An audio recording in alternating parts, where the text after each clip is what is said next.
Welcome to our Dynasty Builder. Here we are in South Alabama. We're in the preseason, and here I'm going to show you guys how to recruit, set your board, set your depth chart, red shirts, all this stuff that is going to matter to building your program. So South Alabama is my alma mater. I played college basketball here, so we are in an all-user league, and I wanted to take my alma mater and try and build them up. So number one thing, I've already set my board, but I'm going to show you exactly what you guys need to be looking at when you come in here. So the very first thing of importance, as you see here at the very top center banner, we have team needs. And you see right now the only thing left I have is in red, 0 out of 1 free safeties. So number one, when you come in here, know the targeted positional needs that you are targeting for this coming recruiting class. That is number one. When you are a smaller school, recruiting your pipeline is very pivotal in getting that to grow and become better, because that is going to be your local talent. So now that we've got the needs, again, establishing your pipeline, the most important thing with your board is I always come down here and I will hit X if you're on Xbox or square on PlayStation, and you're going to filter this until you have interest 1 here at the top, or whatever the highest number it is. So this is letting me know this is all the prospects that I am number 1 on their list. So again, I am not going to recruit 1-star guys, particularly at this particular time. I have quite a few 3 stars, 2 stars, and there'll be a couple 4 stars. I am going to prioritize those guys, especially ones that I am first on their list. The other thing to come into consideration, we talked about it before, is pipeline. For example, I have this halfback targeted by this column over here that has like the little reticle, the bullseye. That means he is on my board. And if you notice, 3-star rating, number 1 on the list. 1-star pipeline is not ideal, but we're going to rock with it for right now. And the other thing to consider here, right, especially when you're in the league with users, is it's easier to go after higher rated players than what your school can get if there's less actual human users in the league with you. For example, let me see, so right here, this guy Hurley, I'm not going after him, but if I wasn't first on his list, Tulane is 5th. And although I have a substantial lead there, in the influence is I would be less pressed to go after him if I see that someone is ahead of me and it's a user with that significant a gap. If the bar is very close, I will consider doing it. It really just depends on the points. But if you see the recruiting hours in the top right corner, I have 5 left of 500. So I don't have a lot of points to play with. But again, here is once I've established my recommended, I will then go by position. You can easily do this first too. It does not matter the method, however you want to do it. But here I went to quarterbacks. Again, guys that are first. If you notice, all 4 of my targets, 3-star guys, and I am first on their list. And then 3 of the 4, I have a 3 gold pipeline, which that is the highest pipeline that I have at this small school. I will not have a 5-star pipeline. So I've targeted these particular players, and again, I don't care if they're a runner. I prefer pocket passing. I'm not a guy that's like a mobile runner, but I can work with any quarterback. So I haven't really prioritized a specific archetype of quarterback. Now, receivers is another thing. I like route runners and big physical guys over just speed guys. So now again, if we look over here, 3-star receiver, pipeline is a 2, but I'm first on his list. Again, this guy right here, 3-star, 3-star pipeline. I am first on the list, and a few other guys. And I don't remember exactly why this guy right here is rated better than him, and I just chose not to go after him. But again, recruit to your needs on the list, but also to the play style that you choose.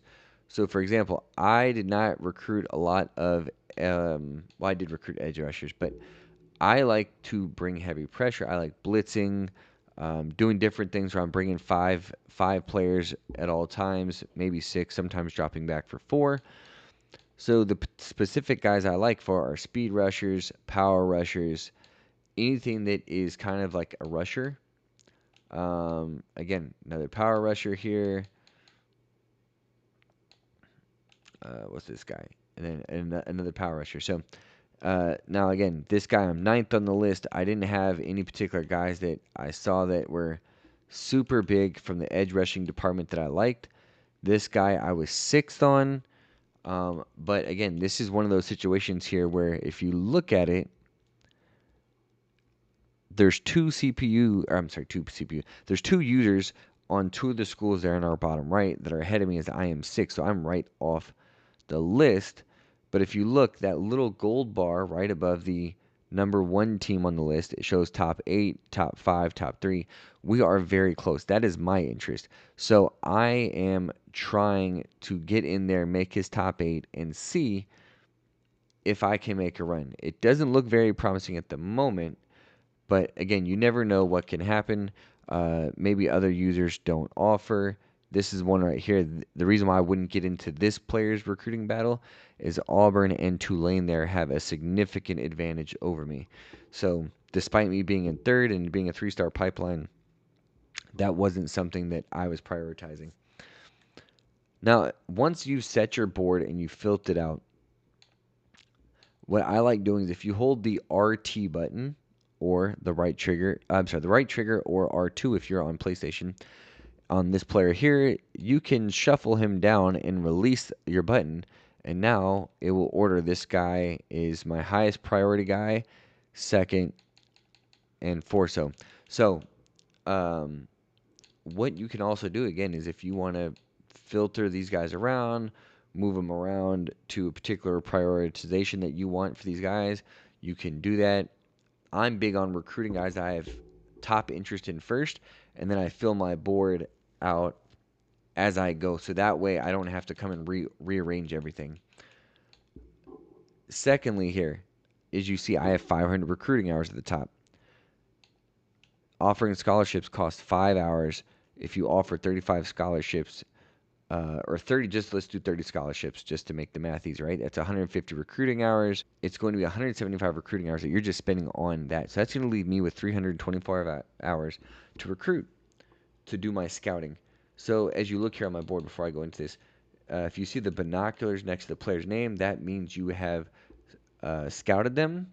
And you see the paper with the handshake is you've offered scholarship. So I've offered a scholarship to everybody. And if you notice here, we'll go down. This binoculars is not full. There's a circle around it. So I've not completed his. It's actually at 40%. So here's the thing. I'm not big on smaller schools spending my recruiting points on scouting just because those hours you're going to get back next week anyways. And if you use them on scouting without offering scholarships, then you have to waste your 175 points offering scholarships at the next week. And to me, that's a waste. So the other thing, if you guys didn't know, if you guys are number one on recruits list and you offer them a scholarship, you have a higher chance of getting them to insta-commit versus if you're second or third, you do not have that luxury to you. But now jumping into the next part, once you set your board, you've done all the things that we talked about with pipeline and interest, star rating, and your team needs. Now everything's over here for you. Set your board. Then the next thing you want to do is once you spend remaining points on scouting, for me, I like looking at abilities. It's very nice when people have abilities. So, for example, this receiver, I may put Singletary over this guy Tuttle because he has a press pro ability. To me, I like that a lot because that means certain guys can't play press coverage. He will win at the line of scrimmage, and it'll give him easy throws right when the play starts. So I like that for myself. So I would prioritize him over Tuttle, even though he's first on my list. So then you look here at quarterbacks. Again, the quarterback abilities doesn't quite matter to me for my play style. But Magician here versus a guy that doesn't have any. And this guy doesn't have any as well. This guy's an athlete. And so here's one of the cool things, right? Is you see the gem right next to the profile picture on the left, the green gem. That means that he is uh, like a hidden gem. So basically, he has the potential, higher potential than a other 3-star guy, and he may even develop very similar to a 4-star player. And then you'll see guys here later on like this that have an X on their gem, which means not that they're a bust, but they may not develop or reach the potential of their 3-star rating. So he may not be great for development. This guy may be better for development. So now I know we're throwing a bunch of things here, but once you get into your board and you have remaining points for my situation, South Alabama 500 recruiting points, we're going to look at the abilities and see, does that match my gameplay style, and will I now prefer this quarterback over guys like Brown and Dugans? So I factor that into my stuff. Then again, you kind of come into other things, and you'll see here, this is where I was able to stop. I was able to get 34 guys offered scholarships. I can actually go add one more guy to my board, make it 35. But 35 guys could get a scholarship, and then I had enough to fully scout 9 players and partially scout a 10th. So you really have to be smart with your points early on. It's better to waste them on scholarships than on the scouting points themselves, because what happens if you spend all 500 just on scouting and you haven't offered anybody, then that means you're going to end up wasting scouting points again the following week on guys that you haven't even offered if you're unable to complete the scouting. So, or maybe you drop guys off your board, you don't like them, and now you've wasted 40, 50 recruiting hours on scouting because the guy's not to your liking. You know what I'm saying? So that's going to be it really for this. But you're going to see that's what is important, is really going into your prospect list, identifying your needs, then coming over to interest. Start with the higher interest. You can get these guys signed quicker because you're number 1 on the list. You have a chance at insta commits. Then you're going to view it on your pipeline and the star rating. Obviously, we all want higher rating players, but in order to do that, you don't want to get caught going after guys that you're not first on the list, and maybe you're 3rd or 4th, and you have to fight all season long. Then what happens is you're not getting any guys signed in the process, and the longer the season goes and you don't have guys signed, that's the less recruits you're going to be having for the following season, and it means your other positions will suffer. So again, take this into consideration: interest, pipeline, star rating, positional needs. Go to your board, set your board, offer scholarships, then scout. After you've done that, now I have 2 other videos I'm going to drop on Penn State and Texas A&M, which I have something out for already. Is I'm going to show you guys my gameplay and the progression that I have done with this school to build them up. And we're going to show you how the recruits go. I'm going to post the playbooks I am using with each program to maximize my talent and the personnel. And then we're going to go over to our coach abilities here, right? Your archetype. This is a custom coach. So in these 3 leagues, I've picked different ones. I've picked tactician, I've picked motivator, and I've picked recruiter to show how they all are different. Now, I probably should have picked recruiter for South Alabama, them being a 1.5-star program. But we chose motivator. I was really big into liking player development. So again, now is I have points here and I can use these wherever I want, right? So motivator is going to be more about player development. Recruiting is going to have quicker ability to scout guys earlier on, so you don't have to spend as many points. And then tactician is going to be ones that give you XP for each win, and it's going to allow to help stuff on your game day. So that is going to be it for our South Alabama Dynasty Builder episode 1. Maybe you could call it episode 0, as this is going to be the prequel to the beginning of our season here. And again, we will update this every week and show you when to bring recruits on visits, who to set recruits up, or what visits you want to bring players on, and then what pitches you should be selling to maximize your opportunity on signing players. So I appreciate you guys stopping by. If you guys haven't and you're new to the channel, go sub. We're dropping gameplay tips, playbook breakdowns. We're starting a Patreon page that will drop here in a week or so with exclusive content for people that want to get better at the game. Appreciate you guys. See you on the next one.